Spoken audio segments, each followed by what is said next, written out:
इस वीडियो के अंदर आपको ये कंटेंट, ये इतना टॉपिक जो है वो देखने को मिलेगा। ठीक है, इसमें क्या क्या रहेगा चलिए देखते हैं। तो सबसे पहले बात करेंगे about the phase sequence. Phase sequence हम लोग पढ़ना शुरू करेंगे। फिर उसके बाद पिछली क्लास में मैंने आप लोगों को स्टार कनेक्शन और डेल्टा कनेक्शन का बेसिक्स बताया हुआ था। आज star connected system in a balance three phase AC जो है उसको समझेंगे। देन उसके बाद relation between the line and phase quantities जो है इसको समझेंगे हम लोग। ठीक है, कि लाइन और फेज क्वांटिटी का रिलेशन जो है वो क्या होता है। तो स्टार्ट करते हैं बिना देरी किए इस क्लास को। और सबसे पहले देखिए, पिछली क्लास में हम लोगों ने स्टार और डेल्टा कनेक्टेड सिस्टम को समझा था कि स्टार कनेक्शन किसको बोलते हैं, डेल्टा कनेक्शन किसको बोलते हैं। ठीक है, दोनों में क्या सिमिलैरिटीज होती है, थ्री फेज एसी को कनेक्ट करने के बारे में भी मैंने आपको बिगनिंग से बताया हुआ है कि हम बैलेंस और अनबैलेंस सिस्टम के फॉर्म में समझते हैं। ठीक, बीच में एक छोटा सा टर्म आता है that is phase sequence. Phase sequence क्या होता है, शॉर्ट में उसके बारे में बता देता हूँ आपको। ठीक है, what is a phase sequence. Phase sequence, देखिए फेज सीक्वेंस या कोई भी टाइप का जो सीक्वेंस होता है, it is a order of happening something. कोई चीज़ के हैपन होने का एक ऑर्डर होता है, एक तरीका होता है, एक सीक्वेंस होता है। ठीक है, तो फेज सीक्वेंस जो हम लोग लिखते हैं, it is the order in which the quantities quantities attain the quantities attain their positive peaks, their positive peaks। तो फिलहाल मैंने पॉजिटिव पीक लिख करके स्पेसिफाई किया हुआ है, आप इसको पीक वैल्यू के फॉर्म में स्पेसिफाई कर सकते हैं। फिर positive phase sequence, negative phase sequence और जीरो फेज सीक्वेंस के हिसाब से आप पॉजिटिव पीक नेगेटिव पीक की बात कर सकते हैं। ठीक है, तो आइडियली क्या होता है कि कोई भी थ्री फेज एसी सिस्टम जो होता है, इसके अंदर तीन टाइप के फेज सीक्वेंस फॉलो होते हैं। सबसे पहला होता है पॉजिटिव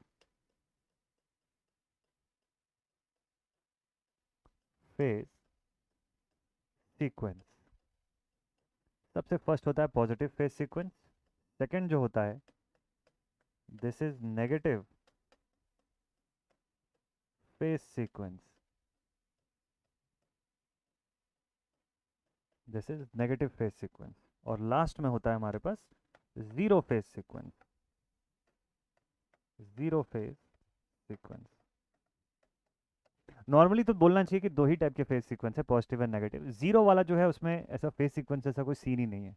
ठीक है, यहाँ पर वायर्स, यहाँ पे वाइंडिंग्स को या जो हमारे जो कॉइल्स होते हैं इनको हम पैरेलल कंडीशन पर एज्यूम करते हैं। ठीक है, तो यहाँ कोई फेज सीक्वेंस का सीन है ही नहीं बेसिकली। पॉजिटिव फेज सीक्वेंस और नेगेटिव फेज सीक्वेंस जो है आपको मैं ग्राफ के थ्रू समझाऊंगा, ध्यान से देखिएगा, अच्छे से आपको क्लियर हो जाएगा ये। तो अगर आप ग्राफ में देखें और यहाँ पर पॉजिटिव फेज सीक्वेंस आप समझने की कोशिश करें तो आपको कैसे पता चलेगा, देखिए। तो लेट अस सपोज कि मैं एक क्वांटिटी को, अब ये वोल्टेज या करंट या ईएमएफ किसी को भी रिप्रेजेंट कर सकते हैं ये सभी लोग। ठीक है, दे कैन रिप्रेजेंट इधर वोल्टेज और करंट और ईएमएफ, एनीथिंग। तो एक क्वांटिटी को मैंने ऐसे शो कर दिया। सेकंड वाली जो क्वांटिटी है, जो सेकंड वाली क्वांटिटी है हमारे पास, उसको ऐसे शो कर रहे हैं, red, yellow, and last quantity जो है उसको ब्लू कलर से शो करेंगे, कुछ इस तरीके से। तो थ्री फेज एसी का मैंने आपको ये डायग्राम पहले भी बताया हुआ था कि वेव फॉर्म जो है हम लोग ऐसा किस तरीके से फ्रेम करते हैं। इसका, इसके पीछे एक प्रॉपर पूरा लॉजिक होता है उस आधार पे। ठीक है, तो मान लीजिए कि ये करंट्स की ग्राफ है with respect to omega t radians. Okay, ठीक है। तो मैंने यहाँ पर तीन अलग अलग क्वांटिटीज को दिखाया हुआ है। अगर मैं आपसे पूछूं कि बताइए इन तीनों में से कौन सी क्वांटिटी जो है वो सबसे आगे चल रही है, कौन सी क्वांटिटी अपने लीडिंग नेचर पे है। ठीक है, इन तीनों में से कौन सी क्वांटिटी लीड कर रही है दूसरे वाले से।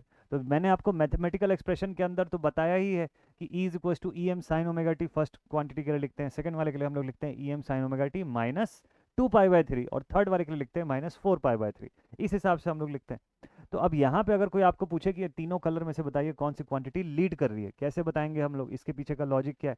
तो भाई इसके पीछे का लॉजिक बड़ा सिंपल सा है कि आप देखेंगे कि फेज सीक्वेंस कौन सा फॉलो हो रहा है, किस ऑर्डर में क्वांटिटीज अपनी पॉजिटिव पीक को अटेन कर रही है। ठीक, तो पॉजिटिव पीक को सबसे पहले किसने अटेन किया, भाई पॉजिटिव पीक सबसे पहले अटेन हुआ रेड वाली क्वांटिटी के अंदर, फिर येलो वाली क्वांटिटी के अंदर, और फिर थर्ड नंबर पे आप देखेंगे ब्लू वाली क्वांटिटी के अंदर। ठीक, तो अगर यहाँ पे किसी को फेज सीक्वेंस बताना हो तो वो फेज सीक्वेंस में क्या लिखेगा यहाँ अगर किसी को देखिए फेज सीक्वेंस बताना होगा ना, तो वो बोलेगा कि ये क्वांटिटी सबसे आगे चल रही है, दिस इज रेड, देन इसके बाद सेकंड नंबर पर क्वांटिटी है येलो और थर्ड नंबर पर है क्वांटिटी ब्लू। तो ये प्रॉपर फेज सीक्वेंस जो है वो यहाँ पर फॉलो हो रहा है। ठीक है, तो रेड वाली क्वांटिटी सबसे आगे चल रही है, Y is lagging behind blue quantity, red quantity, and then blue is lagging from the red and yellow both. ठीक है, ये कंडीशन यहाँ तक क्लियर है क्या सभी को? ठीक है, तो आर वाई और बी का सीक्वेंस जो है वो हमको पॉजिटिव फेज सीक्वेंस बताता है। आर मतलब कि red colour, Y stands for the yellow colour and B will stand for the blue colour. ठीक है, तो कलर के हिसाब से ये फेज सीक्वेंस का कॉम्बिनेशन बनता है। रेड कलर की क्वांटिटी सबसे आगे चलती हुई या लीड करती हुई मानते हैं हम लोग। देन सेकंड नंबर पर होता है येलो और थर्ड पोजीशन पर होता है हमारे पास ब्लू। ये तीनों को मिला के बनता है हमारा पहला phase sequence, R Y B का फेज सीक्वेंस, जिसको कि पॉजिटिव फेज सीक्वेंस बोलते हैं। ये तीनों कलर जो हैं, इनके पीछे अगर आपने इल्यूमिनेशन टेक्नोलॉजी पढ़ा हुआ है तो आपको बढ़िया से अच्छा सा लॉजिक जो है इसके लिए समझ में आएगा कि ये तीनों फेज सीक्वेंस जो है इस हिसाब से, अब वो क्वांटिटी उस कलर की नहीं होती है, उस क्वांटिटी को कैरी करने के लिए जो कंडक्टर या वायर इस्तेमाल करते हैं उसके ऊपर का जो इंसुलेशन का जो लेयर रहता है वो उस कलर का रखा जाता है। ठीक है, ये ध्यान रखिएगा, ऑब्वियस सी बात है ना, इंसुलेशन का लेयर का ही तो कलर होगा, करंट का कलर थोड़ी ना बता रहे हैं हम लोग। तो ठीक है भाई, तो positive phase sequence R Y B का फेज सीक्वेंस, तो मतलब समझ में आएगा कि लाल रंग का जो तार है इसमें जो क्वांटिटी चल रही है वो वाई वाले से 120 डिग्री पहले अपनी पॉजिटिव पीक अटेन करेगी। फिर ब्लू कलर का जो वायर है उसमें जो क्वांटिटी चल रही है वो येलो वाले से 120 डिग्री पीछे थोड़ा देर के बाद अपनी पॉजिटिव पीक अटेन करेगी। तो ये होता है हमारा पॉजिटिव फेज सीक्वेंस। ये जानना क्यों ज़रूरी है, क्या नेसेसिटी है? भाई हमको 220 की जगह 440 या 660 वोल्ट चाहिए, वो हम जनरेट कर ही ले रहे हैं थ्री फेज के सिस्टम से। अनइंटरप्टेड सप्लाई चाहिए, वो भी हो रहा है। अब फेज जान के क्या करेंगे आप बोलोगे? देखिए, फेज सीक्वेंस जानना इसलिए ज़रूरी है, आगे चल के जब आप मशीन सब्जेक्ट पढ़ेंगे, आगे चल के जब आप इलेक्ट्रिकल मशीन्स पढ़ते हैं और मशीन में भी जब आप थ्री फेज इंडक्शन मोटर के बारे में पढ़ेंगे तो वहाँ पर ये फेज सीक्वेंस जानना ज़रूरी हो, क्योंकि अगर आप फेज सीक्वेंस आपने गलत अप्लाई कर दिया तो स्टेटर पर जो फील्ड क्रिएट होगी या ओवरऑल जो फील्ड जो क्रिएट होगी उसकी सर्कुलेशन किसी दूसरे डायरेक्शन में हो सकती है। हो सकता है आपको मशीन को क्लॉकवाइज घुमाना है और फील्ड एंटी क्लॉकवाइज बन गई, और फील्ड एंटी क्लॉकवाइज बनने की वजह से आपका रोटर जो है वो उल्टे दिशा में घूमने लग जाएगा।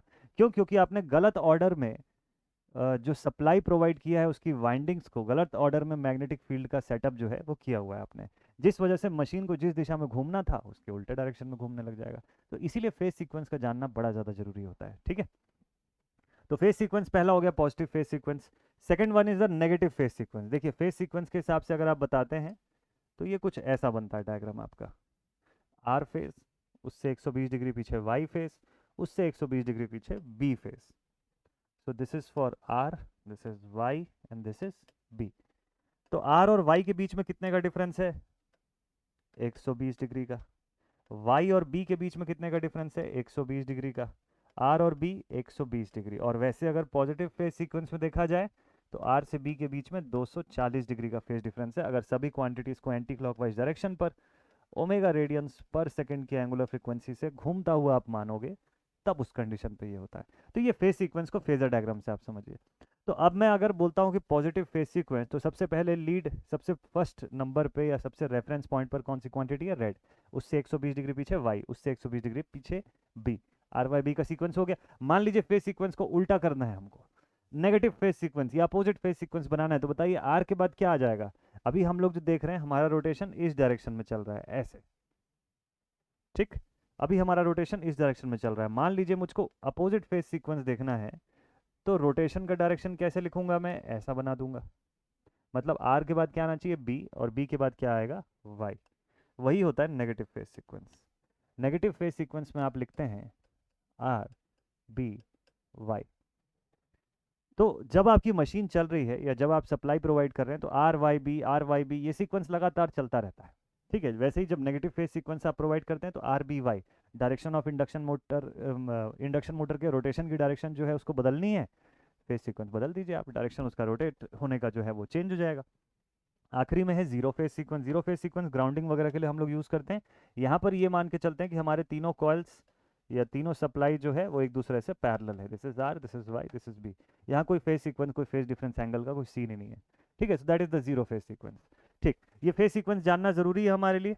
यस, फेज सीक्वेंस जानना जरूरी है, क्योंकि आगे चल के अब स्टार और डेल्टा का जब मैं आपको कनेक्शन बताऊंगा तो वहाँ पे फेज सीक्वेंस अगर नहीं पता होगा तो वहाँ पे जो टर्मिनोलॉजी मैं यूज़ करूंगा वो समझ नहीं आएगी। कि अगर मैं वहाँ पे वोल्टेज लिख रहा हूँ वी आर वाई और वी वाई बी और वी बी आर लिख रहा हूँ, तो आप बोलोगे सर वी बी आर क्यों लिख रहे हो, वी आर बी लिख दीजिए। लेकिन वो केवल एक वी आर बी लिखने से मीनिंग बदल जाएगा उस लाइन का, उस वर्ड का, उस पॉइंट पे, उस स्टेटमेंट का, या अगर देखा जाए तो उस सिंबल का पूरा मतलब ही बदल जाएगा अगर आपने उसको उल्टा लिखा तो। ठीक है, चलिए अब मैं आपको कनेक्शन पर लेकर चलता हूँ। पिछली क्लास में मैंने आपको स्टार कनेक्टेड सिस्टम के बारे में थोड़ा सा बेसिक बताया था, स्टार और डेल्टा के बारे में। आज इसको डिटेल में पढ़ने वाले हैं, तो मज़ा आएगा आपको पढ़ने में। स्टार कनेक्शन, स्टार कनेक्शन या स्टार कनेक्टेड सिस्टम जो है वो देखते हैं हम लोग यहाँ पर। So what is a star connected system? इसका बेसिक्स तो हम लोग पढ़ चुके हैं पिछली क्लास में कि थ्री फेज एसी सिस्टम जो है उसके तीन वाइंडिंग्स या तीन वायर्स जो है हमारे पास, या तीन अलग अलग लोड जो हैं या सेम टाइप के लोड्स, उनके तीन कॉमन टर्मिनल्स को एक जगह पे कनेक्ट कर दिया और रिमेनिंग थ्री टर्मिनल्स को सर्किट से जोड़ दिया। That is a star connected system. ठीक है, अब यहाँ पर स्पेसिफिकली हम लोग बात करने वाले हैं दो चीज़ के बारे में। सबसे पहला, जो भी एग्जाम्पल मैं यहाँ पे कोट करूंगा वो थ्री फेज एसी जनरेटर का एग्जाम्पल होगा, फर्स्ट थिंग।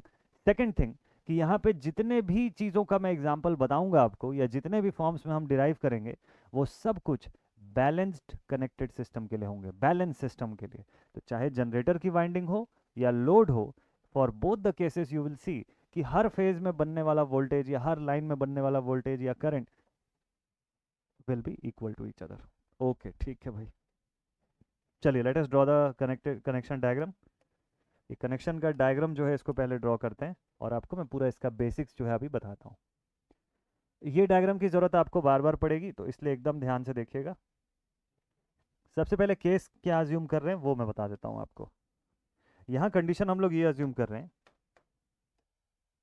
अच्छा, और ये टॉपिक यहाँ से आप इंपॉर्टेंट मार्क कर लीजिए, एग्जामिनेशन में 7 नंबर से लेके 15 नंबर तक इनका सवाल आता है जो मैं अब यहाँ से लिखाने जा रहा हूँ। ठीक है, यूनिवर्सिटी के पेपर में 7 to 15 मार्क्स में इन चीज़ों का क्वेश्चन आता है। इंपॉर्टेंट टॉपिक है, यहाँ से अब इंपॉर्टेंट टॉपिक शुरू हो गया। पूरे थ्री फेज का हार्ट जो है वो यही टॉपिक है, स्टार का भी और डेल्टा का भी, दोनों ही इक्वली इंपॉर्टेंट है। ठीक है, तो मैं यहाँ पर एक डायग्राम जो ड्रॉ कर रहा हूँ उसको ध्यान से देखिएगा। सो लेट अस अज्यूम कि हमारे पास थ्री फेज एसी जनरेटर जो है उसकी तीनों फेज की वाइंडिंग्स शोन है इस डायग्राम के अंदर। अभी लिखवा दूंगा मैं ये पॉइंट भी आपको।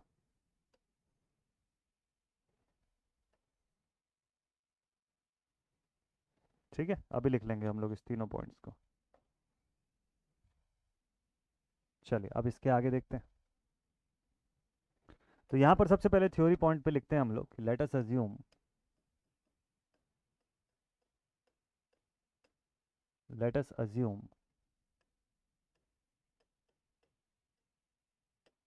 a three phase star connected, a three phase star connected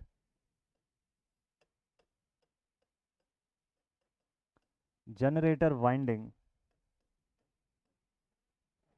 generator windings are shown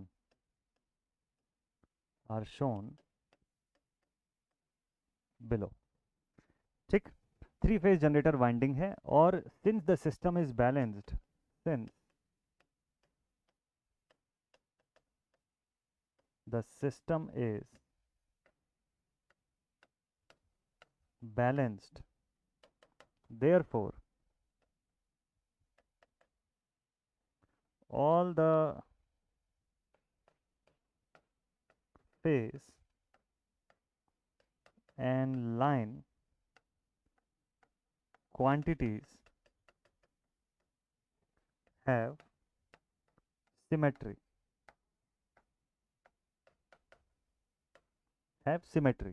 लेकिन रिस्पेक्टिव सिमेट्री। अब इसका मैं मीनिंग बताऊंगा आपको कि इसका जो मैंने अभी लिखा उसका मतलब क्या होता है, बट फिलहाल कंडीशन को समझते हैं। देखिए आपके पास यहाँ पर एक स्टार कनेक्टेड सिस्टम है। इस स्टार कनेक्टेड सिस्टम में हो सके तो 2 अलग अलग कलर का पेन यूज़ करिएगा अगर आप इस चीज़ को फर्स्ट टाइम पढ़ रहे हैं तो। चलिए लेट अस सपोज कि स्टार कनेक्टेड सिस्टम में ये हमारे पास हो गया न्यूट्रल पोर्शन। मैंने आपको बताया था कि जो कॉमन मीटिंग पॉइंट होता है उसको हम लोग न्यूट्रल के तौर पे शो कर सकते हैं। Let this portion be represented as R. ये पोर्शन हमारी वाइंडिंग का है वाई, और इस सेगमेंट को हम लोग बी से डिनोट करते हैं। तो आर वाई बी, 3 अलग अलग फेस, ऑब्वियसली आर फेस सबसे आगे चल रहा है। अच्छा, यहाँ पर जो वोल्टेज और करंट होगी उसको 2 तरीके से आप एक्सप्रेस करेंगे। सबसे पहले यहाँ आप लिखेंगे voltage V N R, N से आर के बीच का voltage V N Y, and this is V N B. अब आप सोचेंगे कि सर आप वी आर एन भी तो लिख सकते थे, वी एन आर ही क्यों लिखे? देखिए कंडीशन ये है कि हमारा 3 फेज का जनरेटर का वाइंडिंग है, तो ऑब्वियसली जब ये जनरेटर वाइंडिंग है और जब ये घूमेगा मैग्नेटिक फील्ड के भीतर तो ये ईएमएफ इंड्यूस करेगा। ये करंट जो है, इंड्यूस्ड करंट जो है, ये बाहर की तरफ भेजेगा कि अंदर की तरफ लाएगा? ऑब्वियसली बाहर की तरफ भेजेगा ना। तो अगर बाहर की तरफ भेजेगा तो this should be the direction of current. और अगर करंट एन से बी की तरफ जा रही है, एन से वाई की तरफ जा रही है, एन से आर की तरफ जा रही है, तो पोटेंशियल को क्या लिखोगे आप? उसके जो इंड्यूस्ड वोल्टेज या ईएमएफ होगा उसको क्या लिखोगे? वी एन आर ही तो लिखोगे ना। आर से एन की तरफ होता जब करंट की डायरेक्शन आर से एन की तरफ होती, दैट इज लोड। अगर मान लीजिए लोड होता है इसकी जगह पे, डेरिवेशन कर सकते हैं, ऑब्वियसली लोड के लिए भी कर सकते हैं, जरूरी नहीं डेरिवेशन आप खाली जनरेटर के लिए करो, ठीक है? तो even you can perform the derivation for the loads, but in that case एक चीज़ का मेक श्योर करना पड़ेगा कि तब करंट आउटगोइंग नहीं, करंट इनकमिंग लेना पड़ेगा आपको, मतलब आर से एन की तरफ करंट जा रही है ऐसा अज्यूम करना पड़ेगा, ठीक है? तो किसी भी एक फॉर्म का डेरिवेशन करना, मैं आपको जनरेटर का डेरिवेशन बताता हूँ, ठीक है? तो हम लोग यहाँ पर कुछ करंट और वोल्टेज के बारे में लिखने जा रहे हैं। इसको ध्यान से देख करके आप लिखिएगा कि साइन और नाम दोनों में गलती ना हो। यहाँ पे आपको लिखना है आई एन आर, एन से आर की तरफ जाती हुई current, this is I N Y, N से वाई की तरफ जाती हुई current, and this is I N B. इतना वोल्टेज और करंट लिख लिया। अब उसके बाद देखिए एंड टू एंड, बाहर से बाहर के हिस्से के बीच में भी कुछ करंट और वोल्टेज होगा। तो जैसे आर और वाई के बीच में जो वोल्टेज है इसका नाम मैंने लिखा वी आर वाई, वैसे ही वाई और बी के बीच का जो वोल्टेज है इसका नाम वी वाई बी, और बी और आर के बीच का जो वोल्टेज है इसका नाम मैं लिख लेता हूँ वी बी आर। अभी समझेंगे सभी चीज़ का मतलब। So this is the potential between R and Y. This is the potential between Y and B. और ये पोटेंशियल B और R के बीच का है, ठीक है? अब बात करते हैं करंट्स की। तो भाई आउटर मोस्ट सेगमेंट्स पर यहाँ से करंट बाहर जाती हुई दिख रही है। कौन सी करंट है? आर से बाहर निकल रही है ना, आर वाली लाइन से, तो it is I R current. यहाँ पे भी करंट निकल रही होगी, आई वाई करंट। इधर भी करंट बाहर जा रही होगी, आई बी करंट, क्योंकि सेंटर पे तो न्यूट्रल है ना, तो न्यूट्रल से सब करंट्स बाहर निकल रही होंगी। अब आप सोचेंगे कि मैंने वोल्टेजेस को 2 2 बार क्यों लिखा? यहाँ वी एन आर लिखा, यहाँ वी आर वाई लिखा, अलग अलग नाम पे, लेकिन बार बार मैं वोल्टेज क्यों बता रहा हूँ एक ही सेगमेंट का? ठीक, चलिए अगर आप ऐसा सोच रहे हैं तो मज़ेदार है, बिल्कुल सही डायरेक्शन में आप सोच रहे हैं। अगर माइंड में ये थॉट आया तो इसका मतलब कुछ नया सीखने वाले हैं आप लोग। चलिए देखते हैं। थोड़ा सा शुरुआत में आपको 2 3 बार ये डायग्राम मैं बनवाऊंगा, लेकिन उसके बाद बहुत कुछ आपको क्लियर भी हो जाएगा। यहाँ से कंसेप्ट निकल के आता है लाइन एंड फेज क्वांटिटीज़ का। मैंने पिछले पेज में भी ये वर्ड यूज़ किया है, आप अगर नोटिस किए होंगे तो। लाइन क्वांटिटी और फेज क्वांटिटी का कंसेप्ट जो है वो यहाँ से अब निकल के आएगा। तो इसको समझते हैं ज़रा सा कि ये होता क्या है। ये देखिए वी आर वाई मैंने लिख दिया, V B R, this is V Y B, ये आई वाई हो गया, दिस इज आई आर, और this is I B. Yellow colour के बॉक्स के अंदर मैंने जितनी क्वांटिटीज़ को रखा है ये अलग प्रकार की क्वांटिटीज़ है, जबकि यहाँ पर कुछ दूसरी क्वांटिटीज़ को मैं ऐसे ब्लू कलर के बॉक्स से शो कर रहा हूँ।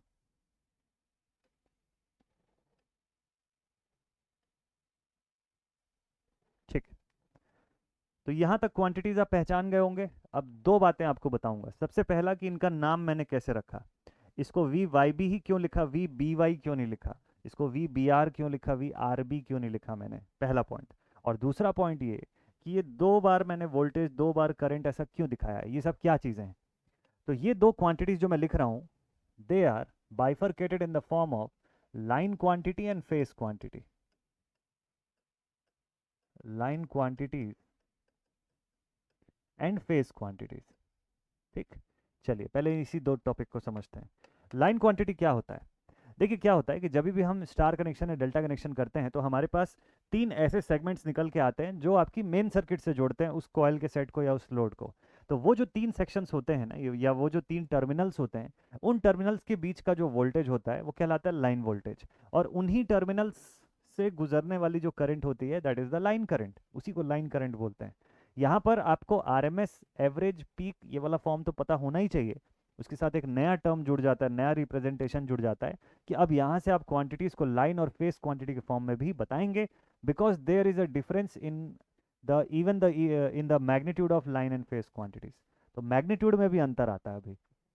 तो इसलिए अब हमको ये भी चेक करना पड़ेगा कि जिस वोल्टेज या जिस करंट की आप बात कर रहे हैं, if it is a line, is it a line voltage और लाइन करंट, और फेज वोल्टेज और फेज करंट। ठीक, तो इस बात को समझने के लिए हम लोग क्या करते हैं कि इनका एक प्रॉपर बाइफर्केशन बनाते हैं। तो फेज क्वांटिटी क्या होती होंगी, मतलब फेज करंट और फेज वोल्टेज, वो कहाँ पे होती होगी, जहाँ लोड लगा हुआ है या जहाँ पर आपका जनरेटर का वाइंडिंग लगा हुआ है, inner most segment of the section या inner most segment of the connection, वो होता है फेज क्वांटिटीज का सेगमेंट। जो आउटर रीजन जो होता है, जहाँ से कि आपकी सर्किट किसी और सर्किट से जुड़ती है या किसी और लोड से जुड़ती है, वो सेगमेंट कहलाता है लाइन। जो इनर सेगमेंट होता है, जहाँ से आपकी सर्किट खुद के ही टर्मिनल से या खुद के ही एलिमेंट से जुड़ती है, that is the phase section. ठीक, अब चूंकि आपका सिस्टम बैलेंस है, तो जितने भी फेज के वोल्टेज होंगे वो सब एक दूसरे के बराबर होंगे मैग्नीट्यूड में। बैलेंस सिस्टम है तो जितने भी लाइन के वोल्टेज होंगे ये सब एक दूसरे के बराबर होंगे। तो येलो कलर से मैंने जितने को बॉक्स बना के दिखाया है, ये सब लाइन क्वांटिटी है, या लाइन टू लाइन क्वांटिटी भी इनको बोला जाता है। देखो, एक लाइन आर वाली लाइन से वाई वाली लाइन के बीच का जो वोल्टेज है that is V R Y, so that is why it is known as a line to line voltage. Okay, ठीक है, जो उस ब्रांच से करंट जा रही है लाइन करंट हो गई। अच्छा, इनर फेज रीजन से या इनर मोस्ट सेगमेंट से जो करंट जा रही है, I N B, I N Y, I N R, सब मैग्नीट्यूड में एक दूसरे के बराबर होंगी, and they are all known as phase current. Similarly ये तीनों वोल्टेजेस। ओके, तो चूंकि हमारा सिस्टम बैलेंस्ड है, तो लाइन क्वांटिटी में आप लिखेंगे V R Y is equal to V Y B is equal to V B R. सब मैग्नीट्यूड में बराबर हैं, इसीलिए इनको कलेक्टिवली आप क्या लिख सकते हो, वी एल लिख सकते हो। ठीक, करंट्स के लिए भी लिखते हैं यही वाला टर्म। करंट के लिए आप लिखेंगे I R is equal to I Y is equal to I B. Collectively they can be written as I L. ये हमारे लाइन क्वांटिटीज हैं। ठीक है, और वैसी फेज क्वांटिटीज पर आते हैं जरा। फेज क्वांटिटीज, फेज क्वांटिटीज का क्या सीन है भाई, देखिए, फेज क्वांटिटीज जो हैं वो इनर मोस्ट सेगमेंट की क्वांटिटीज हैं। तो फेज क्वांटिटीज में सबसे पहले फेज करंट की बात करते हैं। फेज करंट कौन कौन से हैं, या फेज वोल्टेज लिख लो आप, V N R. N phase के साथ, एन के साथ जो जो आर वाई और बी कनेक्टेड है वो सब वही है, V N Y, V N B. और वैसी I N R equal to I N Y equal to I N B. Concept आपको पता है ना कि क्यों मैं इक्वल टू लिख रहा हूँ। इक्वल टू लिखने के पीछे एक ही कारण है कि सभी कॉइल्स जो है वो सिमेट्रिकल नेचर के हैं ना, तो ईएमएफ या करंट जो भी इंड्यूस करेंगे वो लोग, वो सब सिमेट्रिकल ही रहेगा। इनको कलेक्टिवली वोल्टेजेस को वीपीएच लिख सकते हैं, करंट्स को आईपीएच बोल सकते हैं। जरूरी नहीं है कि आप बार बार ये बताओ कि वी एन वाई की बात हो रही है, वी एन बी की बात हो रही है, ऐसा कोई जरूरी नहीं है। आप उसको सीधे वीपीएच लिख दो, क्योंकि सब तो मैग्नीट्यूड में बराबर है, बस खाली फेज का अंतर है सबके बीच में। ठीक, यहाँ तक तो बात समझ में आ गई कि एक बैलेंस सिस्टम में इतना कुछ होता है। अच्छा, ये सिर्फ स्टार के लिए नहीं है, ये स्टार डेल्टा दोनों में ही ऐसा होता है। ठीक है, कि सभी लाइन वोल्टेजेस एक दूसरे के बराबर, सभी लाइन करंट बराबर, सभी फेस वोल्टेज एक दूसरे के बराबर, सभी फेस करंट एक दूसरे के बराबर। लेकिन क्या ये फेस वोल्टेज ये लाइन वोल्टेज के भी बराबर है क्या, वो तो चेक करेंगे, और वो देखेंगे कि वो सच में ऐसा हो रहा है या नहीं हो रहा है, यही तो चेक करना है आगे चल के। तो चलिए ठीक है, यहाँ तक का पॉइंट आप सभी को क्लियर। नेक्स्ट पॉइंट पर आते हैं। अब यही डायग्राम मैंने दोबारा आपको दिखाया है इस पॉइंट पर। चलिए, एक बढ़िया सी चीज़ जो है उसको समझने की कोशिश करते हैं। ओके, तो यहाँ पर एक हेडिंग डालिएगा आप लोग, रिलेशन बिटवीन, इस पॉइंट पर हेडिंग डालिएगा, relation between the line and phase quantities. Relation between the line and phase quantities की भाई लाइन क्वांटिटी और फेस क्वांटिटीज के बीच क्या रिलेशन है। तो अभी तक मैंने आपको बताया ना कि लाइन क्वांटिटी को हम लोग ऐसे शो कर रहे हैं, फेस को ऐसे शो कर रहे हैं। अब एक दूसरे के रिस्पेक्ट में कैसा शो होगा, मतलब सीधी सी बात है कि वी आर वाई और वी एन आर आपस में कैसे रिलेटेड है, क्या इक्वल है क्या दोनों, या फिर ये I N R I R से कैसे रिलेटेड है, इक्वल है, 3 टाइम्स है, 2 टाइम्स है, 1/3 है, 1/2 है, क्या किस फॉर्म में रिलेटेड है दोनों एक दूसरे के। ठीक है, इसको समझते हैं। तो relation between the line and phase quantity, ये शुरू करूँ उससे पहले जो मैंने आपको पिछले पॉइंट में बोला था कि मैं दो चीज़ आपको बताऊंगा इसके अंदर। तो पहला तो मैंने आपको बता दिया कि लाइन क्वांटिटी और फेस क्वांटिटी क्या होती है। दूसरा एक और चीज़ बताना रह गया, वो अभी बता देता हूँ। ये जो नाम मैंने लिखा है कि आई आर वाई लिखा है, इसको आई वाई आर क्यों नहीं लिखा, आई बी आर लिखा है, उसकी जगह आई आर बी क्यों नहीं लिखा, या वी आर बी क्यों नहीं लिखा। तो मैंने आपको फेस सीक्वेंस बताया आर वाई और बी का होता है। बाय डिफॉल्ट जब क्वेश्चन में कुछ भी ना दिया हो तो आप पॉजिटिव फेस सीक्वेंस को फॉलो करते हैं। नॉर्मली कोई भी आइडियल केस में जो कनेक्शन होता है वो पॉजिटिव फेस सीक्वेंस के हिसाब से होता है। तो R Y B is taken as ideal phase sequence.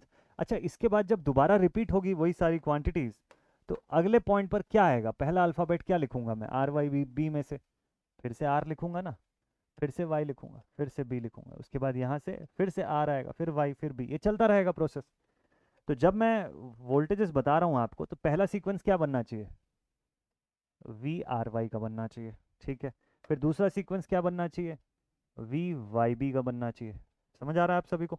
तीसरा सीक्वेंस क्या बनना चाहिए, वी बी आर का सीक्वेंस बनना चाहिए। देखिए वी बी आर होना चाहिए, वी आर बी लिख दूंगा तो फेस सीक्वेंस बिगड़ गया वहां से। ठीक है, तो फेस सीक्वेंस चेंज हो जाएगा और यही प्रोसेस लगातार चलता रहेगा। फिर इसके बाद वी आर वाई हो जाएगा, फिर वाई बी हो जाएगा, फिर वी बी आर हो जाएगा। तो अभी आपको ये समझ में आया कि इस सीक्वेंस को फॉलो करने की वजह से मैं इसको इस तरीके से लिख रहा हूँ। क्लियर है, तो ये फेस सीक्वेंस वाला पार्ट आप सभी को क्लियर। अच्छा, अब चलिए relation between line and phase quantities लिखना है। तो क्वांटिटी में दो है, एक बार करंट का रिलेशन बताएंगे, एक बार वोल्टेजेस का रिलेशन बताएंगे। ठीक है, तो point A, line and face currents, line and face currents देखते हैं इसको। ठीक है, लाइन करंट और फेस करंट का क्या रिलेशन है। देखिए आई आर से कैसे रिलेटेड है, सीधे सीधे इक्वल है, डायरेक्टली लिखो, है ना, आप डायरेक्टली लिख दो I R is equal to I N R. Okay, I Y को देखिएगा, it is equals to I N Y, और आई बी जो है this is equals to I N B. Just by observation, कोई KVL KCL कुछ नहीं लगाया मैंने, सीधे ऑब्जर्व करके बता रहा हूँ कि देखिए जो करंट यहाँ से निकल रही है बिना डिवाइड हुए वही करंट तो बाहर जा रही है। नाम बदल गया इसका, यहाँ पे आई एन आर बोल रहे थे वहाँ आई आर हो गया, यहाँ पे आई एन वाई बोल रहे हैं उधर जाके आई वाई बन गया। तो इस तरीके से अगर आप लिखेंगे तो कलेक्टिवली हम इन तीनों को क्या बोल सकते हैं, दे आर ऑल, कलेक्टिवली इन सबको क्या बोलते हैं हम लोग, ये सब कौन सी क्वांटिटीज है या करंट्स है, लाइन करंट्स है। और ये सब जो राइट हैंड साइड पे ये क्या है, फेज करंट्स है। ये लीजिए, ये डायरेक्ट रिलेशन आपको मिल गया, all the line currents are equal to all the phase currents in case of a star connected balanced 3 phase system. मतलब अगर सिस्टम अपना बैलेंस है, 3 फेज का है, तो उस कंडीशन में स्टार कनेक्टेड अगर केस है तो सभी लाइन करंट फेज करंट के बराबर होंगे। ओके, समझ गए। सेकंड पर आते हैं। अब ऐसे ही लाइन और फेज वोल्टेज का भी जरा रिलेशन चेक कर लेते हैं, क्या पता वो लोग भी बराबर हो गए एक दूसरे के, तो बात बन जाएगी फिर, है ना। तो चलिए बी पॉइंट पर आते हैं। The relation between line and phase voltage, the relation between the line and phase voltages. चलिए चेक करते हैं, क्या वी एन आर सीधे सीधे वी आर वाई से बराबर है क्या, क्या ये वी एन आर जो है वो डायरेक्टली वी आर वाई के इक्वल है। तो इक्वल तो नहीं दिख रहा है आपको किसी भी हाल में, देखिए डायरेक्टली इक्वल कहाँ दिख रहा है, यहाँ से यहाँ तक की टोटल वोल्टेज है वी आर वाई, जबकि वी एन आर सिर्फ इतने सेक्शन का वोल्टेज है। वी आर वाई ये पूरे दोनों कॉइल का क्रॉस का टोटल वोल्टेज दिखाता है। तो इसका मतलब ये समझ में आता है कि इन दो कॉइल्स का टोटल वोल्टेज यानी वी एन आर और वी एन वाई का रिजल्टेंट है वी आर वाई। मतलब ये जो लाइन वोल्टेज है it is the resultant of these two phase voltages. तो आपको वोल्टेजेस के फॉर्म में रिलेशन एस्टेब्लिश करना है तो केवीएल और केसीएल की मदद लेनी पड़ेगी आपको। तो केसीएल से भी ज़्यादा आपको केवीएल की मदद लेनी पड़ेगी यहाँ पे। केवीएल लगाने का सबसे पहला नियम यह है कि आपको एक क्लोज्ड पाथ या मैश चाहिए। यहाँ पर कौन सा मैश बनता है? ऐसा क्लोज्ड पाथ या ऐसा क्लोज्ड मैश ढूंढिए जिसमें कि ये लाइन वोल्टेज भी आ जाए और ये दोनों फेज वोल्टेज भी आ जाए। ठीक है, तो क्या क्या है, वी एन आर है, वी एन वाई है और वी आर वाई है। इस सबको कंटेन करता हुआ मैश क्या कहलाएगा? N R Y N. देखिए कौन से मैश की मैं बात कर रहा हूँ, मैं इस मैश की बात कर रहा हूँ। एन से आर से वाई और वाई से एन। ये एक क्लोज्ड पाथ आपको दिख रहा है। इस क्लोज्ड पाथ पर केवीएल लगाना है हमको और सभी वोल्टेजेस को एक दूसरे के फॉर्म में लिखना है। हालांकि सब के सब फेजर फॉर्म में सॉल्व होंगे। जब मैं अगर सपोज कर लीजिए इन दोनों का सम इक्वल टू ये लिख रहा हूँ तो फेजर फॉर्म में है ना, क्योंकि ये सब तो अलग अलग फेज के हैं, एंगल ही अलग है, तो डायरेक्टली अलजेब्रिक सम तो हो नहीं सकता है। फेजर सम के फॉर्म में लिखना है, बट करना तो आपको केवीएल है यहाँ पर। चलिए ठीक है, तो केवीएल का लॉजिक समझ गए आप क्यों केवीएल लगाना पड़ेगा। लिखता हूँ इसमें मैं अप्लाइंग। मुद्दा क्या है, हम लोग क्यों ये डेरिवेशन कर रहे हैं? डेरिवेशन ऐसा मत करिएगा कि सिर्फ मतलब सिर्फ करना है तो कर रहे हैं करके डेरिवेशन, ऐसा नहीं है कि एग्जाम में पूछता है तो बस इसीलिए। डिराइव इसलिए कर रहे हैं क्योंकि हमको लाइन क्वांटिटी और फेज क्वांटिटी का आपस में रिलेशन स्टैब्लिश करना है। तो हमको ये देखना है कि ये जो लाइन वोल्टेज है इसको अगर ये दोनों फेज वोल्टेज के फॉर्म में बताया जाए तो कैसे बताया जा सकता है? दोनों के सम के फॉर्म में बता सकते हैं या दोनों के सब्ट्रैक्शन के फॉर्म में बता सकते हैं या मल्टीप्लीकेशन के, वो जानना है। तो लिखता हूँ मैं अप्लाइंग केवीएल इन मैश। कौन सा मैश? तो मैश का नाम है N R Y N. Mesh का नाम ध्यान से रखिएगा, ठीक है। चलिए अब देखते हैं। तो सबसे पहले देखिए क्लॉकवाइज डायरेक्शन में हम लोग जा रहे हैं ना, ये क्लॉकवाइज डायरेक्शन में एनालिसिस कर रहे हैं। तो हम लोग कहीं से भी शुरू कर सकते हैं, एन से आर की तरफ जा रहे हैं तो वोल्टेज का नाम क्या है? V N R. यहाँ पे भी क्या लिखा है? V N R. मतलब बिल्कुल सही है, मतलब बिल्कुल सही लिखा हुआ है। क्या लिखा हुआ है? V N R. ठीक। देन उसके बाद हम लोग आर से वाई की तरफ जा रहे हैं। अभी आप बताइए कि वोल्टेज का नाम क्या होना चाहिए? वी आर वाई होना चाहिए। यहाँ पे भी वही लिखा हुआ है वी आर वाई, बिल्कुल सही लिखा है, मतलब प्लस साइन पे लिखिएगा वी आर वाई। ठीक है, अब देखिए कि हम लोग y से n की तरफ जा रहे हैं ना, हमारी करंट जो है क्लॉकवाइज डायरेक्शन में y से n की तरफ जाएगी। तो वोल्टेज का नाम क्या होना चाहिए? V Y N. और यहाँ देखिए क्या लिखा हुआ है, यहाँ लिखा है वी एन वाई, है ना। यहाँ पे क्या लिखा हुआ है? V N Y. मतलब करंट n से y की तरफ जा रही है और हमारी जो करंट है मैश एनालिसिस वाली, इसको हम अज्यूम कर रहे हैं, वो y से n की तरफ जा रही है। तो मतलब डायरेक्शन उल्टा हो गया। इसको आप लिखेंगे माइनस वी एन वाई। आप एक और चीज़ बोल सकते हैं कि सर इसको वी एन वाई ना लिख के मैं वी वाई एन लिख देता हूँ, बट बात वही है कि आप फिर सर्किट के कंडीशन से छेड़छाड़ कर रहे हैं और वो नहीं कर सकते हम लोग। जिस कंडीशन पे, क्योंकि जनरेटर है, सारी करंट बाहर ही जा रही है, तो उसी को ही अज्यूम किया कि आपको लिखना है, तो इसका नाम नहीं बदलना है अब आपको, ये कांस्टेंट रखना है, ठीक। अच्छा एक डेटा यहाँ पर छूट गया, वी आर वाई लिखना था मुझे, ये मैंने खाली वी आर लिखा था, ओके, इसको सुधार लीजिएगा। तो the sum of all of these potential should be equal to zero as per the Kirchhoff's voltage law. कि एक क्लोज्ड पाथ या मैश के भीतर एनर्जी जितना आप प्रोवाइड करेंगे, जितना डिलीवर करेंगे, उतना ही डिसिपेट होगा, ना उससे कम ना उससे ज़्यादा, ठीक है। तो ये दोनों जो ब्लू कलर से दिख रहे हैं ये क्या है? They are the phase voltage. ये जो येलो कलर से दिख रहा है ये क्या है? Line voltage.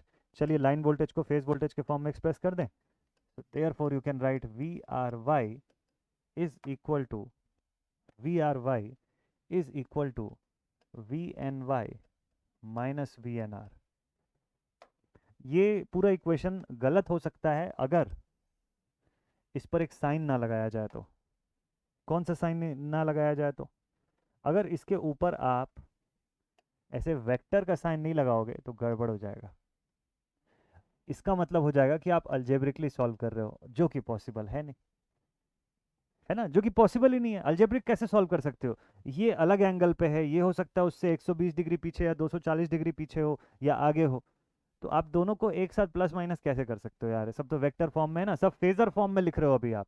अभी आप इसको अभी आप इसको स्केलर फॉर्म तक लाए नहीं हो, अभी खाली फेजर फॉर्म में रिलेशन स्टैब्लिश हो रहा है। तो let it B equation number 1। ऐसा ही बाकी के दो लाइन वोल्टेजेस को भी उनके रिस्पेक्टिव फेज वोल्टेज के फॉर्म में आपको लिखना है, ठीक। अब जल्दी जल्दी से फटाफट से लिखते हैं।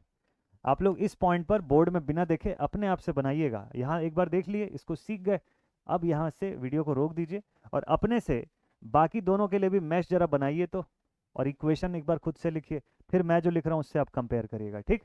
चलिए, तो लिखेंगे अगेन अप्लाइंग KVL इन मैश NYBN। अगला मैश कौन सा क्लियर है? NYBN का मैश जो है वो आपको सेलेक्ट करना है। अब यहाँ इक्वेशन क्या हो जाएगी ये देखते हैं। N से Y VNY, ठीक है, तो दिस विल बी VNY। फिर देखिए Y से B VYB, बिल्कुल सही लिखा हुआ है, तो प्लस VYB। और फिर उसके बाद B से N VBN होना चाहिए, यहाँ पे हो जाएगा minus VNB। This whole thing is equal to 0। तो देयरफॉर ये हो जाएगा VYB is equal to VNB minus VYN, ठीक है। ये आ गया आपके पास एक सेकंड रिलेशन। अच्छा, ये भी रिलेशन जो है वो गलत हो जाएगा अगर आप इसके ऊपर ऐसे वेक्टर का साइन नहीं लगाते हैं। तो ये सबको पूरा वेक्टर के फॉर्म में एक्सप्रेस करना जरूरी, ठीक है। ये सभी क्वांटिटीज को पूरा वेक्टर के फॉर्म में लिखना जरूरी है। तो let it be our equation number 2। ये सेकंड इक्वेशन आ गया। तो यहाँ पर मैंने VYB लाइन वोल्टेज को इन दोनों फेज वोल्टेज के फॉर्म में एक्सप्रेस कर दिया। अब थर्ड पे आते हैं। अब तीसरा है VBR, इसको इसके रेस्पेक्टिव फेज वोल्टेजेस के फॉर्म में लिखना है। तो फिर से एक बार लिखते हैं हेडिंग में, मतलब टाइटल में, कि applying KVL in the mash. कौन से मैश में KVL लगाएं इस बार? इस बार KVL लगाते हैं हम लोग, इस बार KVL कहाँ पर लगाएं? इन द मैश NRBN, इस मैश पर KVL लगाते हैं, ठीक है। Applying KVL in the mash NRBN। चलिए लेट्स सी, देखते हैं क्या रिजल्ट आता है इससे। NRBN पे जब KVL लगाया तो क्या मिला? N से R, R से B, B से N, ठीक है, ठीक है, ठीक है। तो यहाँ पर जब KVL लगाएंगे तो ये कैसा दिखेगा? इस पे हम लोग लिखेंगे VNR, ठीक है, प्लस VNR। इधर से आप देखिएगा तो R से B की तरफ जा रहे हैं तो VRB होना चाहिए। इधर क्या लिखा है? VBR लिखा है ना, मतलब उल्टा लिखा है। तो इसको आप लिखिए माइनस VBR। और जब आप B से N की तरफ जा रहे हैं तो वोल्टेज शुड बी VBN। यहाँ क्या लिखा है? VNB लिखा है ना, तो इसको आप लिख दीजिए minus VNB is equal to 0। दो जगह माइनस साइन दिख रहा है आपको, इसको और करेक्ट करके लिख लेते हैं दोबारा से। तो this should be VBR is equal to, this should be VBR is equals to VNB minus VNR। Sorry, उल्टा लिखा है ना, हाँ जी। तो VBR is equals to VNR minus VNB। अब सही है। और साइन लगाना नहीं भूलना है हमको, नहीं तो पूरा इक्वेशन का मीनिंग बदल जाएगा। कौन सा साइन लगाना है हमको? वेक्टर का साइन लगाना है, ठीक है। ये सब पूरा फेजर फॉर्म में आप ये सब कैलकुलेशन जो है उसको लिख रहे हैं। इधर पिछले वाले में अगर छूटा होगा कहीं पे तो उधर भी लगा लीजिएगा, लगा है ना सब में, ठीक। So let it be our equation number 3। तीन इक्वेशंस आ गई आपके पास इसी के साथ। तो ये तीनों इक्वेशन में हम लोग क्या किए? तीनों इक्वेशन में हम लोग लाइन वोल्टेजेस को उनके रिस्पेक्टिव फेज वोल्टेज के फॉर्म में रिप्रेजेंट किए। अभी उसकी वैल्यू चाहिए मुझको, पूरी की पूरी वैल्यू चाहिए, कि मुझे इस फॉर्म में चाहिए कि लाइन वोल्टेज जो है फेज वोल्टेज का 4 गुना है, 3 गुना है, 2 टाइम्स है, हाफ टाइम्स है, कितना है, वो एग्जैक्ट वैल्यू के फॉर्म में चाहिए, ताकि अगली बार जब कैलकुलेशन करना पड़े एक्चुअल क्वेश्चंस में तो मैं थोड़ी ना ये डिराइव करता रहूँगा बार बार। तो मुझे तो सीधे वैल्यू चाहिए ना, कि सीधे मैं 2 से मल्टीप्लाई कर दूं, मुझे समझ में आ जाएगा अच्छा 2 गुना था इसलिए 2 से मल्टीप्लाई कर दिया, phase voltage multiplied with 2 is equal to line voltage. ऐसा कुछ टाइप का रिलेशन चाहिए। अब वो क्या आएगा वो देखने से पता चलेगा। 3 रिलेशन आ गए, तो मतलब मुझे इन सबको अब इनमें से किसी एक को वेक्टर फॉर्म से स्केलर फॉर्म तक लाना पड़ेगा। वैसे तो मुझे पता है कि ये सभी लाइन वोल्टेज एक दूसरे के इक्वल हैं, तो एक लाइन वोल्टेज का उसकी फेज वोल्टेज के साथ जो रिलेशन निकलेगा वही बाकी की लाइन वोल्टेज का भी उनकी फेज वोल्टेजेस के साथ निकलेगा रिलेशन। तो तीनों को डिराइव करना नहीं है, एक ही को डिराइव करना है आपको, बस किसी भी एक को रैंडमली डिराइव कर सकते हैं, ठीक है। मेरे पास तीन क्या क्या इक्वेशंस आ गई, आपको क्लियर है? तो मेरे पास जो तीन इक्वेशंस आई है मैं एक बार आपके सामने लिख देता हूँ ताकि आपको क्लियर रहे कि तीनों इक्वेशंस क्या क्या है। सबसे पहली इक्वेशन है मेरे पास VRY की, दूसरी इक्वेशन होगी VYB की, और तीसरी इक्वेशन है VBR की इक्वेशन, ठीक। क्या क्या इक्वेशन है देख लेते हैं। तो ये है V N Y minus V N R. दूसरी रिलेशन है V N B minus V N Y, और तीसरा रिलेशन है V N R minus V N B. इतना स्टेटस जो है, इतना रिलेशन जो है अपने पास आ चुका है। आप इसको वेरीफाई कर लीजिएगा एक बार। अब ये तीनों में से आप किसी भी एक इक्वेशन को लेकर के स्केलर फॉर्म में सॉल्व करिए। कैसे? चलिए सिंप्लीफाई करते हैं। मैं जिसको सॉल्व कर रहा हूँ जरूरी नहीं आप भी उसको सॉल्व करें, you can solve any other equation.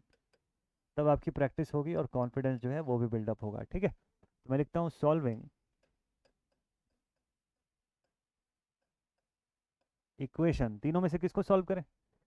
चलो आंख बंद करके लिखते हैं, तीनों में से इसको सॉल्व करते हैं। थर्ड इक्वेशन आया, ओके ठीक है। ऐसा मत करना एग्जाम में, ठीक है? आप अपनी मर्जी से किसी को भी सॉल्व कर लीजिएगा, that is up to you. मैं बस ये दिखाना चाह रहा हूँ आपको कि तीनों में से मैं किसी के लिए भी सॉल्व करूँ, आपका मैग्नीट्यूड वाइज एकदम सेम जो रिलेशन आएगा दैट विल बी सेम। क्यों रिलेशन सेम आएगा? बिकॉज ये तीनों, क्योंकि बैलेंस सिस्टम है ना। In case of balance system आपकी सभी लाइन वोल्टेजेस एक दूसरे के बराबर हैं, सभी फेज वोल्टेज एक दूसरे के बराबर है, तो फिर कोई दिक्कत ही नहीं है। जो रिलेशन आएगा that has to be intact for all the remaining two sections. चलिए, तो मैं थर्ड वाले को सॉल्व कर रहा हूँ ना। सॉल्विंग इक्वेशन नंबर 3 लिख देता हूँ। ओके ठीक है, इक्वेशन नंबर 3 पे लिखा हुआ है। अच्छा, सबके ऊपर वेक्टर का साइन लगाना नहीं भूलिएगा, गड़बड़ हो जाएगा। ऐसे, हाँ जी, ये सब वेक्टर फॉर्म में, इसीलिए सॉल्व कर रहे हैं हम लोग। अच्छा, वेक्टर फॉर्म के रिलेशंस हैं, इसको कैसे सॉल्व करना चाहिए? तो हमारे पास एक बढ़िया सा रूल है ना, parallelogram law of vector addition. Apply करते हैं वही, आगे चल के फेजर भी इसी से बनाएंगे। तो applying the parallelogram law of vector addition, solving equation 3 bye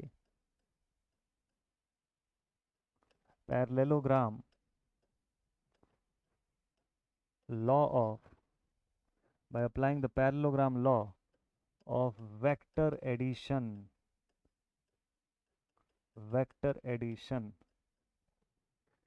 एकदम फुल कोर्स की तरह पढ़ रहे हैं हम लोग इसको, एकदम एकदम पेड वेड कोर्स में जैसा पढ़ते हैं ना, उस तरीके का आपको मैं बता रहा हूँ, सो दैट कि आप कभी भी पढ़ें। हो सकता है कि इस साल आपका एग्ज़ाम हो चुका हो, किसी और स्टूडेंट का या आपके जूनियर्स का अगले साल एग्ज़ाम हो, वो भी रेफ़र कर सकते हैं, वो भी मस्त तरीके से रेफ़र कर सकते हैं। कभी अगर सिलेबस आप लोग का थोड़ा बहुत चेंज भी हुआ, तो वो अपडेटेड सिलेबस के आधार पे न्यू लेक्चर्स मैं ऐड कर दूंगा इस सीरीज़ के अंदर। तो ये सीरीज़ हमेशा आप लोगों के लिए रहेगी, यूनिवर्सिटी एस्पिरेंट्स के लिए हमेशा अवेलेबल रहेगी। ठीक है, तो उसके लिए एकदम टेंशन नहीं लेना है आप लोग को। तो एक किसी एक पॉइंट पर एक सोल्यूशन तो ऐसा होना चाहिए ना, मतलब एक ऐसा तो वीडियो सीरीज़ होना चाहिए ना जो कि आपके सिलेबस को पूरा का पूरा कवर करता हो। तो ये वही वीडियो सीरीज़ आपके लिए बन रही है। जो लिखा हुआ है by the parallelogram law of vector addition, third को सॉल्व करे थे ना, ठीक। तो हमारे पास था V B R is equals to V N R minus V N B, ये रिलेशन था। तो parallelogram law of vector addition के हिसाब से हमको लिखना पड़ेगा कि V B R is equal to under root, vector addition का लॉ एक बार याद रखिएगा किस तरीके से था, a square plus b square plus 2ab cos theta, इस फॉर्म में हम लोग एक्सप्रेस करते थे। और वो थीटा जो है, जो थीटा आप बताएंगे वो इन दोनों क्वांटिटीज़ के बीच की एंगल होगी, जो कंपोनेंट्स थे उनकी एंगल, ठीक है। तो वी एन आर का square plus V N B का square plus 2 times of V N R V N B cos theta. दो बातें मैं क्लियर कर देता हूँ। एक आपके माइंड में आ रहा होगा कि सर यहाँ तो माइनस साइन था, आपने a square plus b square minus 2ab ऐसा क्यों नहीं लिखा, माइनस क्यों नहीं लगाया बीच में?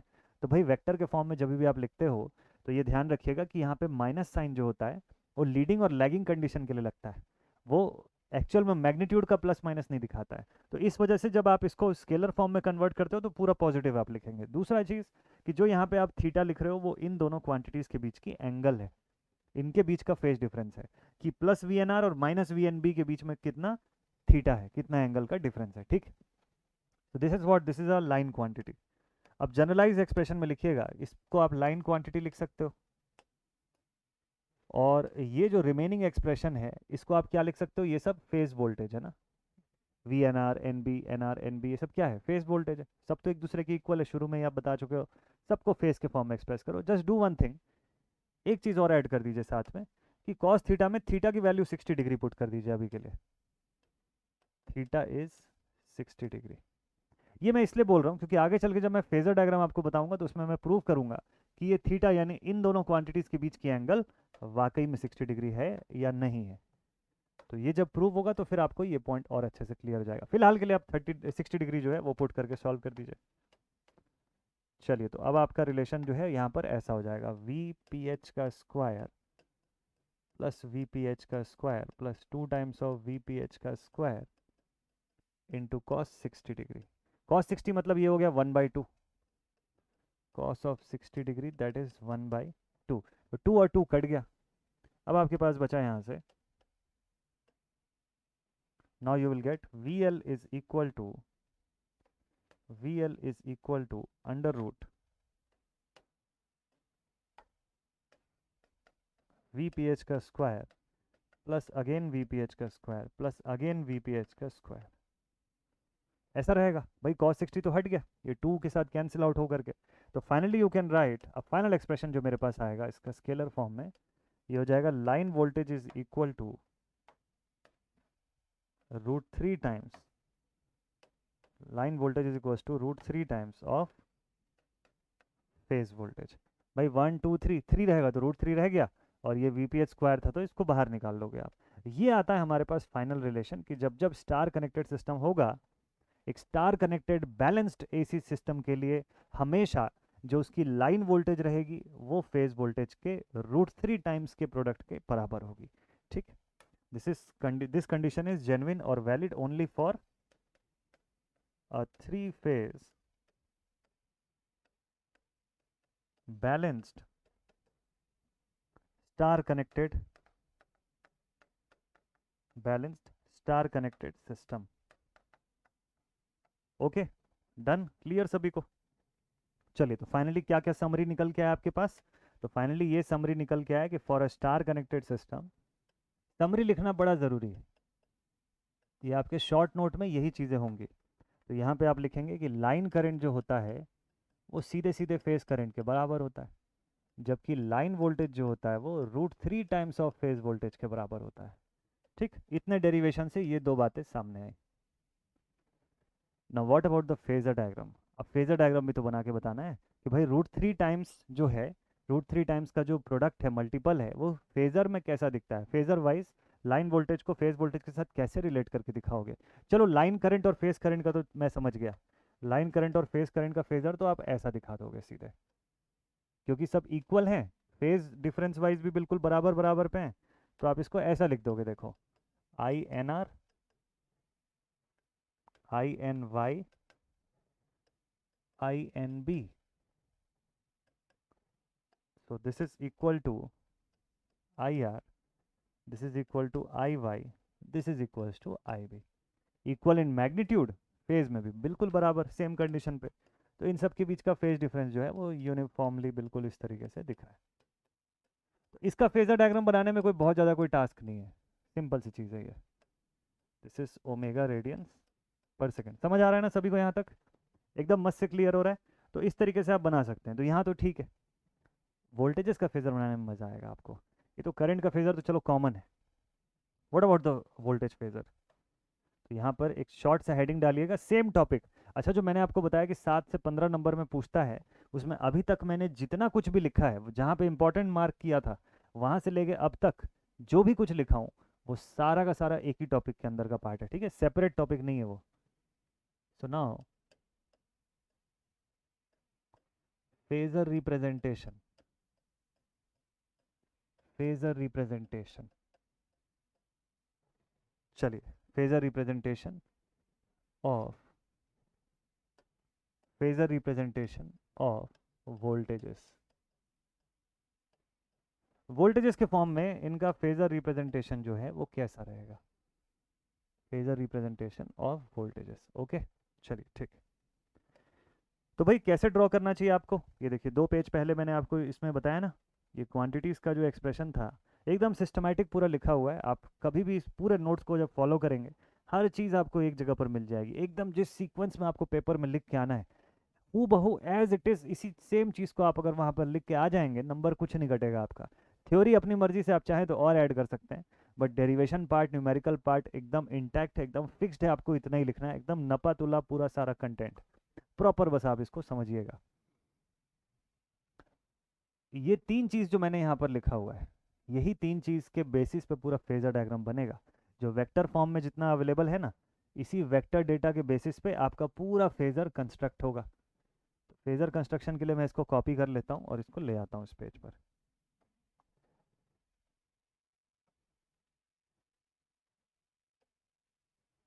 चलिए इसको साइड पर लिख लेते हैं यहाँ पे। ओके, तो देखिए सबसे फर्स्ट थिंग आपको क्या शो करना है, आपको ये लाइन वोल्टेजेस को शो करना है in conjunction with their respective phase voltages. तो बताइए फेज वोल्टेज कंपोनेंट है कि लाइन वोल्टेज कंपोनेंट है? ऑब्वियसली फेज वोल्टेज कंपोनेंट है, line voltage is a resultant.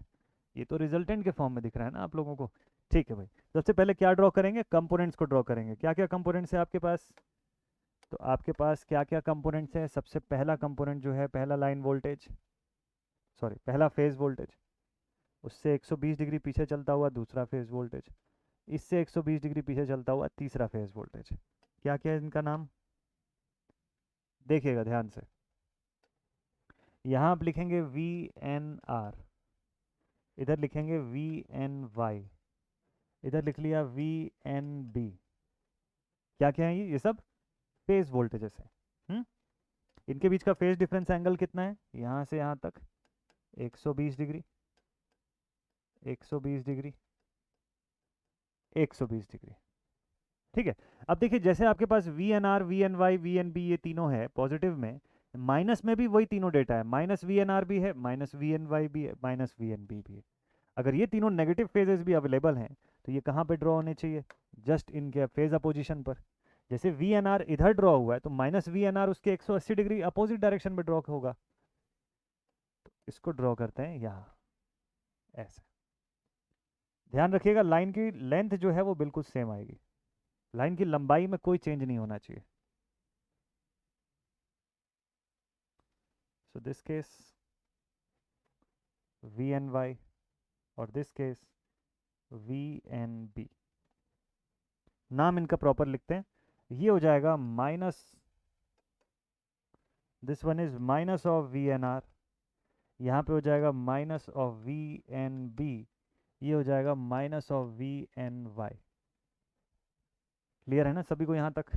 ठीक।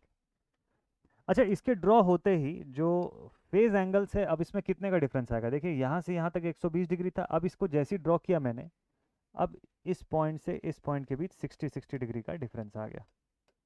ये फेज डिफरेंस एंगल अब आप खुद से ट्रेस कर सकते हैं। Now the differences are of 60 degrees, है ना, दिस इज ऑल्सो 60 डिग्री, ये भी 60 डिग्री का डिफरेंस यहाँ पर दे दिया। अब आपको समझ में आ गया होगा कि मैंने यहाँ पर जब ये थर्ड वाले को डिराइव कर रहा था तो मैंने आपको बोला था कि वी एन आर और माइनस वी एन बी के बीच 60 डिग्री का डिफरेंस अज्यूम करिएगा। वी एन आर और minus V N B, check करिए यहाँ पे, देखिए प्लस वी एन आर और माइनस वी एन बी के बीच का फेज एंगल डिफरेंस दिख रहा है आपको क्लियरली, 60 डिग्री का ही डिफरेंस है। यही कारण है कि मैंने वहाँ पर आपको पहले ही कॉस थीटा के अंदर 60 डिग्री डालने बोला था। ये आप तीनों में से किसी के लिए भी डिराइव करिए, this relation is going to be same. Clear? चल, last point, V R Y, V Y B और वी बी आर को आपको ट्रेस करना है in conjunction with V N Y and minus V N R. तो V N Y और minus V N R के बीच, वी एन वाई और माइनस वी एन आर के बीच क्या ट्रेस होगा?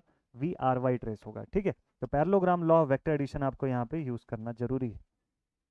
तो मैं यहाँ से एक पैरेलल लाइन ड्रॉ करता हूँ, किसके पैरेलल? ये ऊपर वाले लाइन के पैरेलल। ठीक है, और यहाँ से दूसरी पैरेलल लाइन ड्रॉ करता हूँ इसके पैरेलल में, इसके कंजंक्शन में। ठीक है, प्रॉपर पैरेलल है।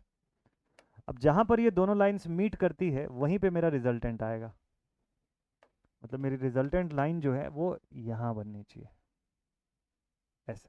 माइनस वी एन आर और वी एन वाई, देखिए वी एन वाई और माइनस वी एन आर के बीच कौन सा करंट, कौन सा वोल्टेज है ये? So this voltage is V R Y. Phase angle बताइए इसके बनने से क्या डिफरेंस आ गया फेज एंगल में? ये दोनों जगह की जो फेज डिफरेंस एंगल थी, जो पहले 60 डिग्री पे दिख रहा था, अब यहाँ से यहाँ तक आपको 30 डिग्री और इधर से इधर तक आपको 30 डिग्री के डिफरेंस पे दिखाई देगा। तो देखिए फेज डिफरेंस, इस फेज वोल्टेज और लाइन वोल्टेज के बीच कितने का फेज डिफरेंस आपको दिख रहा है? 30 डिग्री का दिख रहा है। एमसीक्यू क्वेश्चन में ये चीज़ पूछता है। ठीक है, एमसीक्यू सवाल में ये चीज़ जरूर से पूछता है। चलिए दूसरा, वी वाई बी कहाँ ट्रेस होगा, वी एन बी और माइनस वी एन वाई के बीच में, वी एन बी और minus V N Y. Parallelogram law of vector addition apply कर देते हैं। तो applying the parallelogram law of vector addition, इन दोनों का ऐसे पैरेलल कंजंक्शन ड्रॉ करते हैं लाइक दिस।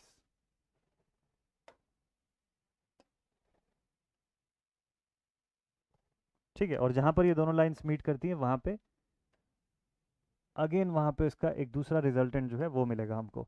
इसके बनते ही आपको ये दोनों जगह पे 30 डिग्री और 30 डिग्री का फेज डिफरेंस मिल जाएगा। ठीक है, इसका नाम क्या लिखेंगे, so that will be V Y B, V Y B. ठीक है, तो ये आपका दूसरा लाइन वोल्टेज मिल गया with respect to these two phase voltages. तीसरा बना लेते हैं, third one is V B R. V B R कहाँ बनेगा, वी एन आर और माइनस वी एन बी के बीच, वी एन आर और माइनस वी एन बी के बीच। Parallelogram law of vector addition once again,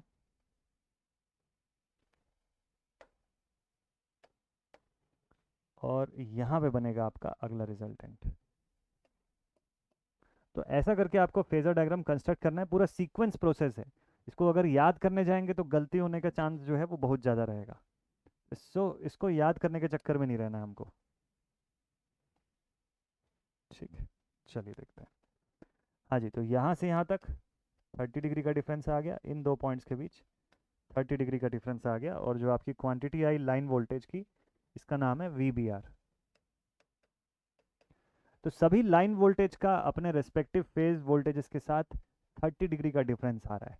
ठीक है, सभी फेज वोल्टेज का अपने एंटी फेज से 60 डिग्री का डिफरेंस आ रहा है, अपने एंटी फेज से तो सॉरी 180 का, अपने रिजल्टिंग या कंपोनेंट फेज के साथ 60 डिग्री का डिफरेंस आ रहा है।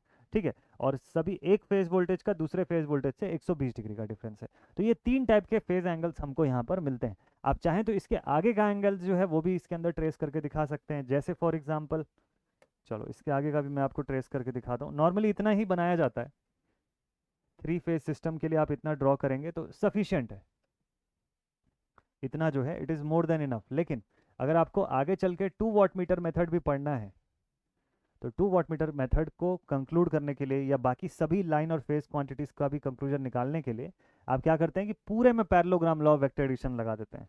जब पूरे में अप्लाई करेंगे तो ये कैसा डायग्राम बन जाएगा,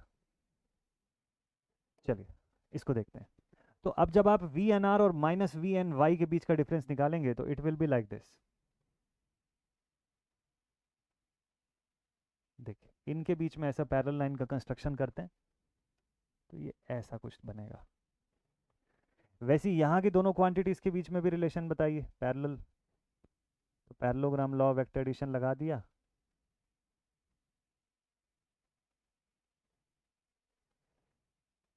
तो ये लाइन कुछ ऐसी दिखेगी, इनके बीच का भी फेज रिलेशन,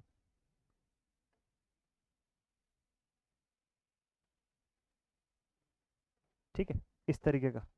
और यहाँ पर भी जो रिजल्टेंट लाइनें आएंगी आप उसको ऐसे ड्रॉ कर दीजिए, इधर की रिजल्टेंट लाइन, इधर की रिजल्टेंट लाइन और इधर की रिजल्टेंट लाइन। तो ये कौन कौन सी वोल्टेजेस हो जाएंगी भाई, इनका नाम क्या क्या रहेगा, ये हो जाएगा वी आर बी हो गया, यहाँ पर वी बी आर था ना, वी आर बी। देखिए वी बी आर के जस्ट अपोजिट, अब इसको दो नाम से आप लिख सकते हो, या तो आप इसको वी आर बी लिख दो और या फिर आप इसको माइनस वी बी आर बोल दो, बात एक ही है। देखिए आपका रिजल्टेंट लाइन वोल्टेज जो था उसके ठीक एंटी फेस पे ठीक 180 डिग्री अपार्ट आपको क्या मिला, minus of V B R या फिर वी आर बी। सेम वैसी जैसे आपका वी आर वाई है, उसके एग्जैक्टली 180 डिग्री पीछे, 180 डिग्री अपोजिट पर आपको मिलेगा वी वाई आर। और इसी को आप क्या बोल सकते हो, इसी को आप बोल सकते हो माइनस वी आर वाई, ये भी लिख सकते हो। अच्छा वैसे ही जैसे आपको यहाँ वी वाई बी मिला था, उसके 180 डिग्री अपार्ट आपको क्या मिलेगा इस पॉइंट पर, minus of V Y B. अच्छा या फिर इसको आप लिख सकते हो वी बी वाई। ठीक है, तो अपने ऊपर है कि आप इसको किस तरीके से रिप्रेजेंट करते हैं। यहाँ पर भी आप वही 30 डिग्री का डिफरेंस बताओगे।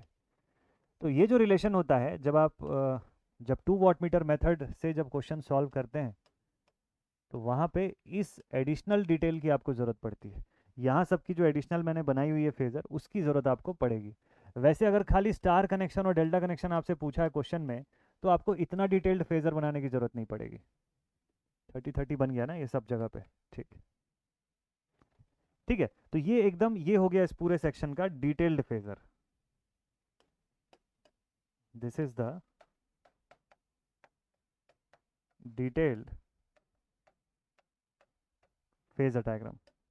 अगर डिटेल में कोई आपको पूछे कि भाई डिटेल्ड फेजर बना के दिखाओ जरा, आप इसको ऐसे बना के बताइएगा। ये फुल कंप्लीट डिटेलिंग के साथ का फेजर डायग्राम है, बन जाएगा सभी से। तो ये था स्टार कनेक्शन। तो देखिए अब ये वाकई में सच में स्टार कनेक्शन दिख रहा है, मतलब सच में स्टार बन गया है यहाँ पे। ठीक है। और असलियत में ऐसा देखा जाए, नॉर्मली 3 फेज के रेस्पेक्ट में देखोगे तो ऐसा बनता है। 3 फेज जनरेटर सिस्टम के लिए ऐसा स्टार कनेक्टेड सिस्टम का फेजर है। ये पूरा नोट्स मैं आप लोग को भेज दूंगा ग्रुप में। टेलीग्राम ग्रुप पे जरूर से कनेक्टेड रहिए, वो बहुत ज़्यादा इंपॉर्टेंट है ना। आप सभी का टेलीग्राम ग्रुप में कनेक्टेड होना इज़ वेरी मच इंपॉर्टेंट। तो टेलीग्राम ग्रुप की लिंक जो है वो भी यहाँ पर दी हुई है। इस लिंक के थ्रू या इस कोड को स्कैन करके, इसमें से किसी भी चीज़ के थ्रू आप टेलीग्राम ग्रुप में डेफिनेटली कनेक्ट हो जाएगा। ये सभी के सभी नोट्स आपको वहाँ पर मिल जाएंगे। ठीक। तो आज का सेशन अब यहीं पर एंड अप करें। आई होप आपको ये स्टार कनेक्टेड सिस्टम जो है वो एकदम प्रॉपरली मस्त तरीके से क्लियर हो गया होगा, है ना। ये पूरा का पूरा ऐसे स्टार कनेक्टेड सिस्टम आपके लिए बन गया। ठीक। तो चलिए ये सेशन को यहीं पर एंड अप करते हैं। नेक्स्ट वीडियो में आप लोगों से मिलते हैं और बढ़िया तरीके से डेल्टा कनेक्टेड सिस्टम को पढ़ेंगे। 3 फेज एसी बस कंप्लीशन पर है, मज़ा आएगा। Take care all my dear students and thank you so much for watching this video till the end. और अगले सेशन पर और मस्त तरीके का नोट्स बनेगा आपका। शॉर्ट नोट्स भी एकदम शानदार बनेगा कि यूनिवर्सिटी एग्जाम में पूरे के पूरे मार्क्स अटेन हो पाए। मिलते हैं आप सभी से नेक्स्ट वीडियो में। Till then thank you very much and stay connected. जय हिंद।